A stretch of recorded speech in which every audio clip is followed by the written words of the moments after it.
हरे कृष्णा। श्री प्रभुपाद एक महाभागवत थे, हर समय भगवान का दर्शन करते थे, जैसे कि वो कह रहे हैं, और उनकी कृपा से उनके समय में हजारों भक्त जो भगवान को नहीं मानते थे, हजारों भक्त बने वो व्यक्ति जो भगवान को नहीं मानते थे। भक्त को जानने के लिए, भगवान को देखने के लिए एक हमें प्रामाणिक भागवत गुरु की आवश्यकता है। विश्वासेरे पाइबे कृष्ण तर्केरे बड़ी दूर। भगवान श्री कृष्ण को हम विश्वास से प्राप्त कर सकते हैं, तर्क से नहीं, अपनी बुद्धि से नहीं। भगवान को जानना भक्ति हृदय का विषय है, दिमाग का नहीं है। प्रभुपाद जी ने अपनी लीलाओं के द्वारा किस प्रकार में दर्शाया कि जो विग्रह है, अर्चा विग्रह है, वो साक्षात भगवान ही है, और हम पर कृपा करने के लिए यहाँ इस रूप में पधारते हैं ताकि हम उनकी सेवा करके अपने आप को प्यूरिफाई कर सकें।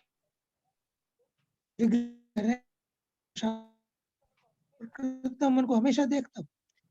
शास्त्र में कहा गया है, नाम विग्रह स्वरूप तीन एक रूप, तीन वस्तु भेद नहीं चिदानंद रूप। भगवान का नाम, भगवान का विग्रह, भगवान का स्वरूप स्वयं भगवान, ये तीनों एक ही है। नाम विग्रह स्वरूप तीन एक रूप, तीन वस्तु भेद नहीं चिदानंद रूप। इन तीनों में कोई भेद नहीं है, और ये तीनों के तीनों जो है ट्रांसेंडेंटल है, सच्चिदानंद है। भगवान का नाम, जब हम अपराध शून्य होकर भगवान का नाम लेते हैं तो भगवान कहते हैं, ये कहा जाता है कि भगवान हमारी जीवों के ऊपर नृत्य करते हैं। Is present. हरि सदा वसत तत्र यत्र भागवत जना गायंती भक्ति भावेन हरे नाम एव केवल। जहाँ भगवान के नाम का कीर्तन होता है वहाँ भगवान रहते हैं, भगवान के नाम में भगवान है। दूसरा विग्रह, विग्रह के तो अनेकों उदाहरण हमें शास्त्रों में मिलते हैं, अनेकों कथाएं भगवान के मिलते हैं कि भगवान के जो विग्रह हैं, अर्च्य विग्रह, जो मूर्तियां हैं, मूर्तियां बोलती हैं, मूर्तियां चलती हैं, मूर्तियां खाती हैं, मूर्तियां आदेश देती हैं। They are living gods. उनमें और भगवान में कोई अंतर नहीं है।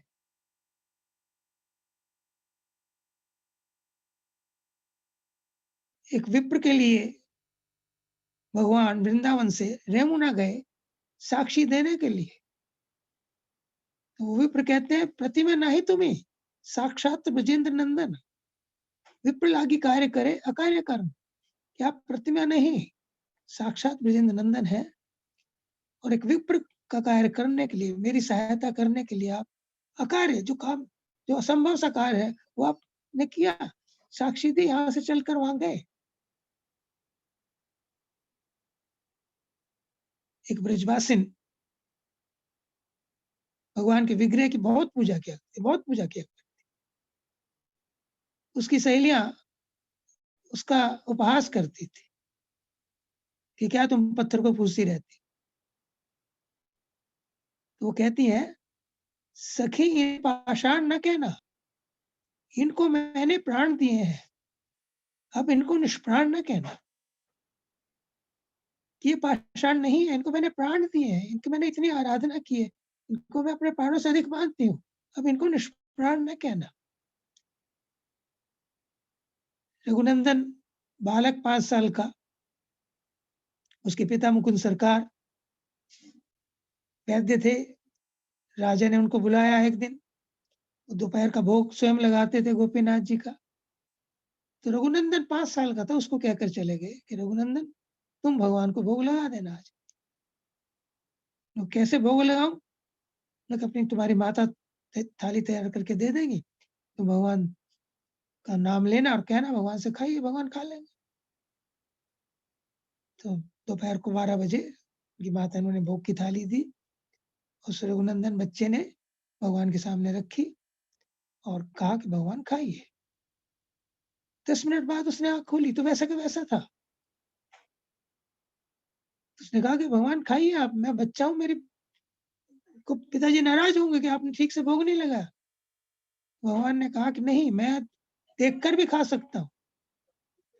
तो रघुनंदन ने कहा कि ये जो हाई फिलॉसफी है ये मेरी समझ में नहीं आती, कृपया इसको आप ग्रहण कीजिए, खाइए। उसने ज़िद की और रोने लगा।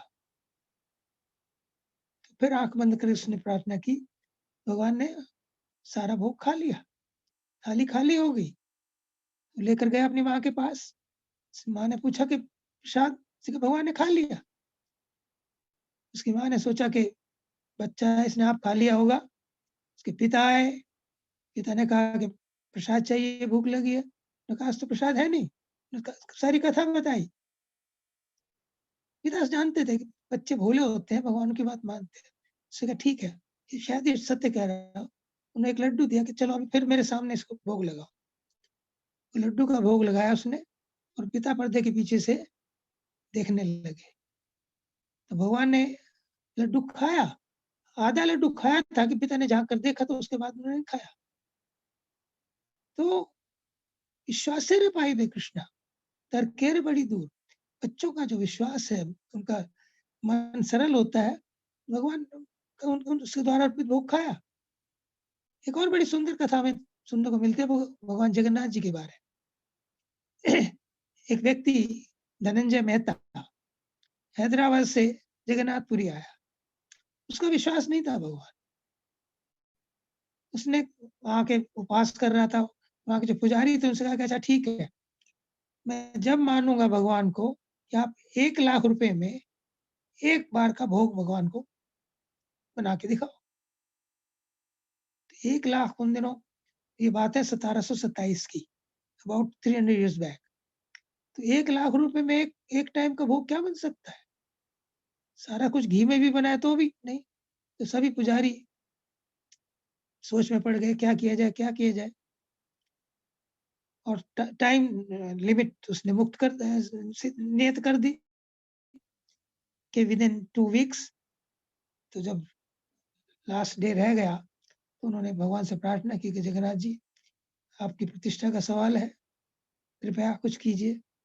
तो जगन्नाथ जी ने उनको कहा कि तुम उसे कहो कि मुझे एक पान गजमुक्ता के चूर्ण में लपेट कर दे।